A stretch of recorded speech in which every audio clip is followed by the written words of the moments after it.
آپ کی پارٹی کا جو پارٹی کا پہلا ممبر اپنے آپ کو کلیم کرتا ہے، محمود عوان، آج نام لے کر کہہ رہا ہوں، ابھی 2 سال پہلے لاہور میں، محترم ابھی بھی شاید وہیں ہیں، مجھے بتایا کہ میں نے پوچھا کہ بھائی تم تو پارٹی کے پہلے ورکر، تم نے پارٹی بنوائی، تو تم کونے میں ہو؟ کہنے یار دیکھو خان نے صاف کر دیا کہ بھائی آئیڈیلزم نہیں چلے گا، پہلے اقتدار لینے دو، اور یہاں اقتدار لینے کے طریقے بالکل الگ ہیں، تمہاری باتوں میں آئیں گے تو 97 جیسا حال ہوگا کہ ایک سیٹ بھی نہیں ملی تھی، تو تم لوگ خاموش بیٹھو۔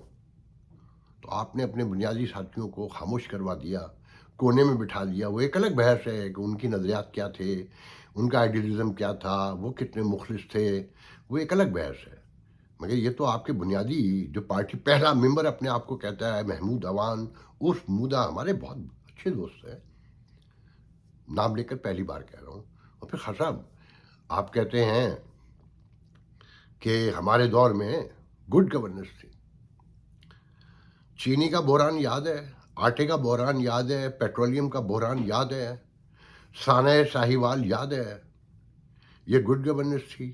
اور بزدار گڈ گورننس کا ثبوت تھا آپ کی اپنی پارٹی میں، سب کے ہاتھ پہ حلف رکھ لیجئے اور پوچھئے کہ کیا وہ آپ کے اس فیصلے سے مطمئن تھے، یا جن لوگوں نے مخالفت کی، یا علیم خان سے لے کر جو آپ نے اپنے لوگوں کو جیل میں اندر کروایا، ایک دو واقعات تھوڑی ہیں۔ دواؤں کا اسکینڈل یاد ہے آپ کو؟ آپ نے کوئی تحقیقات کروا کے عامر کیانی کو سزا دی تھی، یا اسے معصوم قرار دلوایا تھا کہیں سے؟ پیٹرولیم میں جو کچھ ہوا، جو آج الزامات لگاتی ہے اسٹیبلشمنٹ سے لے کے سب، کہ ندیم بابر اسی شہر، میرے شہر ہیوسٹن سے اربوں روپے بنا کے نکل گیا، جو الزام ہے اس پر، وہ آپ نے آج تک کوئی جواب دیا؟ آپ کون سی گڈ گورننس کی بات کرتے ہیں؟ آپ کہتے ہیں ملک تباہ ہو جائے گا گڈ گورننس نہ ہوئی، تو خان صاحب آپ کے دور میں پولیس ریفارم ہوئی تھی جو آپ نے وعدہ کیا تھا؟ آپ نے جو وعدے کیے تھے اس کی بنیاد میں سے کوئی ایک بتا دیجئے۔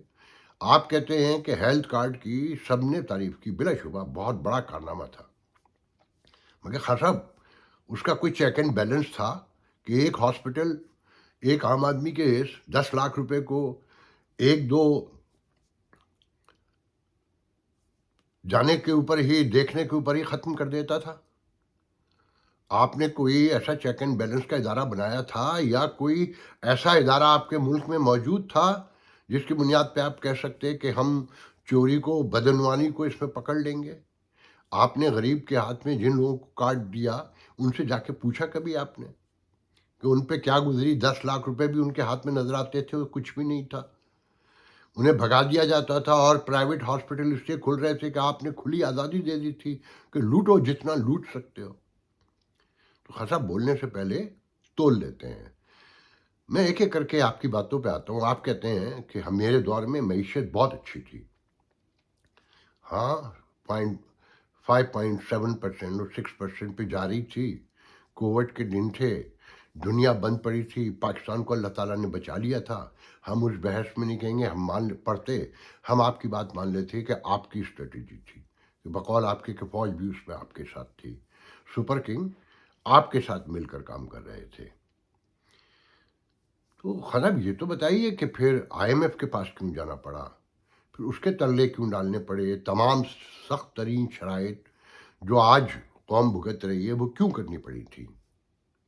اس کا کوئی تو جواب ہوگا آپ کے پاس، اعداد و شمار کے ساتھ لے کر آئیے کہ انکلوسیو آپ نے لفظ استعمال کیا کہ اکانومی آگے بڑھ رہی ہے، کہ ہر طبقے فکر سے لوگ غربت سے باہر نکل رہے ہیں، اور 6 کروڑ کی مڈل کلاس بننے جا رہی تھی، تو خاصا وہ کہیں زمین پہ نظر بھی آنے چاہیے تھے۔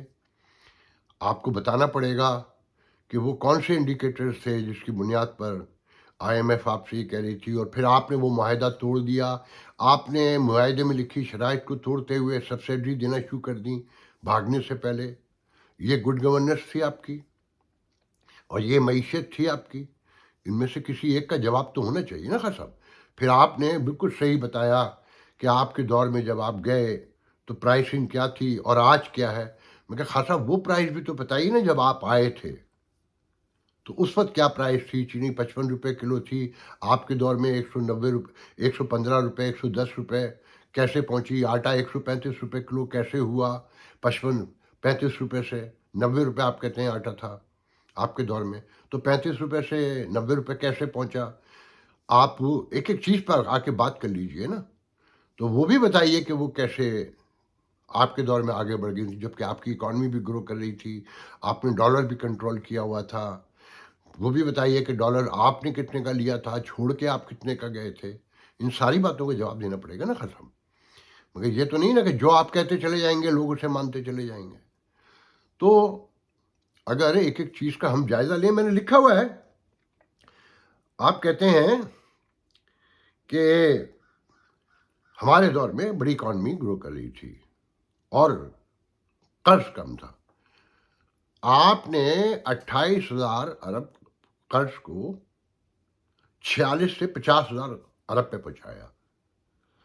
جو آپ سے پہلے کی 70 سال کی حکومتیں ہیں، انہوں نے 28,000 ارب قرض لیا، جس میں منگلا ڈیم بھی ہے، جس میں تربیلا ڈیم بھی ہے، جس میں بہت سارے بیراج ہیں، اتنا بڑا سڑکوں کا نظام ہے۔ 35,000 کلومیٹر تو صرف جنرل مشرف نے بنائی، اس سے 60 سال، ان سے پہلے 60 سال میں 29,000 کلومیٹر بنی۔ آپ نے جو قرض لیا اس میں بتائیں گے وہ کون کون سے پروجیکٹ ہیں جو آپ نے لگائے اور جن کے باعث جو ہے بہت قوم کو، ملک کو فائدہ ہوا۔ ان ساری چیزوں کا آپ کو بتانا پڑے گا نا کہ وہ 26,000 ارب روپے کہاں گئے۔ آپ کہتے ہیں کہ گڈ گورننس ہو تو اوورسیز پاکستانیوں کو لایا جا سکتا ہے۔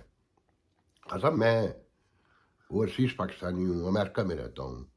میں نے نوٹ کیا ہے کہ اوورسیز پاکستانیوں کو دھیڑنے کے لیے آپ نے دلال رکھے ہوئے تھے۔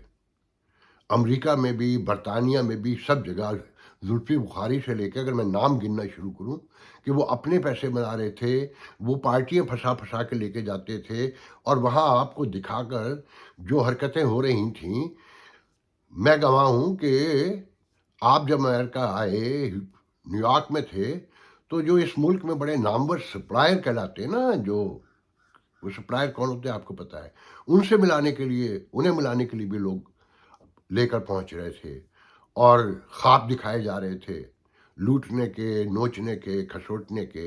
اور پھر اوورسیز پاکستانیوں کو آپ نے کیا دیا؟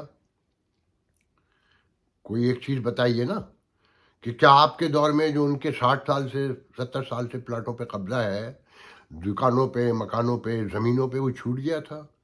جو آپ گڈ گورننس کی بات کرتے ہیں، گڈ گورننس کے حوالے سے عثمان بزدار سے لے کر کے پی کے موجود جو چلے گئے وزیر اعلیٰ تک، پھر آپ کے گھر کی جو چوریاں ہیں، توشہ خانے سے لے کر، وہ جواب تو دینا ہوں گے نا خاصا، کہ جو کچھ بھی ہوتا رہا، نوکریاں بیچنے سے لے کر تقرریوں، تبادلوں تک، جو سارے نام ہیں ان کا آ کے کبھی آپ اعلان کہیے نا، کہ آپ کہیے کہ جناب کوئی کمیشن بنا لیں، اپوزیشن، فوج، حکومت، سب بیٹھ کر متفقہ علیہ رائے کے طور پر۔ مگر آپ تو اپنا ہی لایا ہوا الیکشن کمشنر نہیں مانتے۔ تو مسئلہ تو سب سے بڑا یہ ہے کہ یہ فیصلہ کرے گا کون کہ کس کی گڈ گورننس تھی، کس کی نہیں تھی۔ ہمیں یہ ماننے میں کہیں قطعی اعتراض نہیں ہے کہ آپ سے پہلے بھی بڑے پیمانے پہ لوٹ مار ہوتی رہی، اور جو آج بھی جاری ہے، اللے تللے ویسے ہی ویسے ہیں جیسے آپ کے دور میں تھے، آپ سے پہلے کے تھے، اور آج بھی وہی حکومت کر رہے ہیں جنہیں آپ سپر کنگ کہتے ہیں، کیونکہ آپ لوگ ایک دوسرے کو برداشت کرنے پر تیار نہیں ہیں، آپ ایک دوسرے کے ساتھ بیٹھنے کو تیار نہیں ہیں، اور یہی ایک فارمولہ ہے جو گزشتہ 70 سال سے جاری ہے۔ وہ اسی ایک فارمولے کی بنیاد پر آپ میں سے کسی ایک کو اپنے ساتھ ملا لیتے ہیں، اور آپ لوگ بخوشی مل جاتے ہیں اقتدار کے لالچ میں، اور دوسرے کو مارنا شروع کر دیتے ہیں۔ جب تک آپ لوگ مل کر نہیں بیٹھیں گے، ساتھ میں گفتگو نہیں کریں گے کہ ان کا راستہ کیسے روکنا ہے، آپ سارے معاملات پارلیمنٹ میں حل کریں گے، سڑکوں پر نہیں جائیں گے، فیئر فری الیکشن لانے کے نظام لانے کی کوشش کریں گے، جو جیتے گا اسے رسپیکٹ دیں گے، اور جو ہارے گا وہ اپوزیشن کا حقدار ہوگا، اس کی وہی رسپیکٹ ہوگی۔ صاحب گڈ گورننس ایسے نہیں آتی۔ احتساب اس کا نام نہیں ہے کہ آپ جس کا نام لے دیں اس کا احتساب ہونا چاہیے، یا آپ احتساب کے چیئرمین کی ویڈیو بنا کے اپنے پاس رکھوا لیں، یا اس عورت کو اپنے محل میں ٹھہروا کر 6 مہینے 2 مہینے 3 مہینے اپنے پاس 1 مہینے رکھ کر اس سے وعدے کر کے کہ تمہیں انصاف ملے گا اور سب کچھ اس سے لے کر پھر جسٹس جاوید اقبال جیسے انسان کو آپ بلیک میل کریں، جسے چاہیں اٹھوا لیں. ہم کیسے بھول جائیں کہ جسٹس اقبال تو کہتا تھا کہ پرویز خٹک کو گرفتار اس لیے نہیں کرتا کہ اس کی صحت دیکھ کے رحم آتا ہے. آپ ذرا غور تو کریں خان صاحب، یہ ریاست مدینہ جھوٹ پر نہیں بن سکتی. یہاں سے کوفہ نکل آیا ہے اور بہت واضح طور پہ دیکھا جا رہا ہے. امیر المومنین یزید بھی کہلاتا تھا، مگر وہ تھا یزید، اسے کوئی نہیں بھول سکتا. بہرحال پھر خان صاحب نے وائس آف امریکہ کو ایک انٹرویو دیا اور کہا ہے کہ سازش امریکہ سے نہیں آئی تھی میرے خلاف، پاکستان سے سازش امریکہ گئی تھی اور پھر رجیم چینج ہوا تھا. اور پھر خان صاحب فرماتے ہیں کہ دہشت گردی اس لیے آگے گرو کر رہی ہے کہ سیکورٹی اداروں نے غفلت کا ثبوت دیا ہے. خان صاحب کچھ تو رحم کریں، اس ملک پر ایک ایٹمی ملک ہے، سیکورٹی اداروں پر اتنا خوفناک آپ نے الزام لگا دیا، پوری دنیا کو شک میں مبتلا کر دیا آپ نے. مگر دنیا اندھی نہیں ہے، اسے پتہ ہے کہ آپ ہی ابھی چند روز پہلے کہتے تھے کہ آپ تو 40,000 لوگوں کو لا کر بسانا چاہتے تھے کہ انہیں بساتے نہیں تو کیا گولی مار دیتے. آپ کے کہنے پر آپ کے صدر نے، جو آپ کی پارٹی کا کارکن ہے، اس نے سزائے موت کے مجرموں کو چھوڑا اور بڑے پیمانے پر انہوں نے اجازت دی ملک میں آنے کی. اور آپ کی حکومت ابھی ماہ بھر پہلے تک قائم تھی کے پی کے میں، وہاں آپ کے وزیر بھتہ دیتے رہے مگر آپ چپ رہے، آپ نہیں بولے، آپ کی حکومت نے کوئی اقدام نہیں اٹھایا. آج آپ کہتے ہیں کہ سیکورٹی اداروں کی غفلت کے باعث یہ سب کچھ ہوا.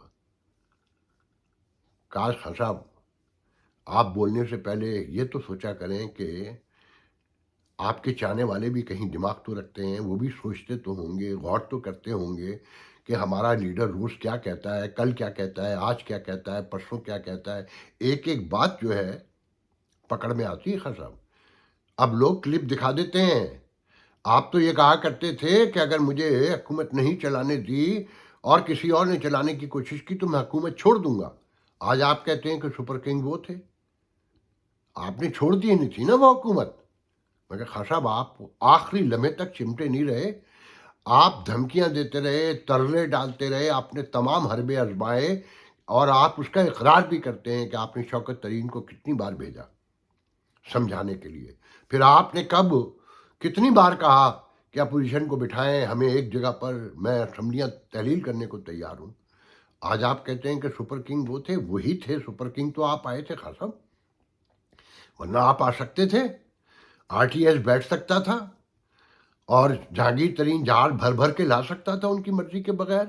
فیض حمید کالیں کر کے عامر لیاقت نے، آپ کے پارٹی کے کارکن نے، مرحوم نے کہا تھا کہ میں آیا نہیں ہوں، لایا گیا ہوں. تو خان صاحب بولنے سے پہلے کچھ تو غور کریں.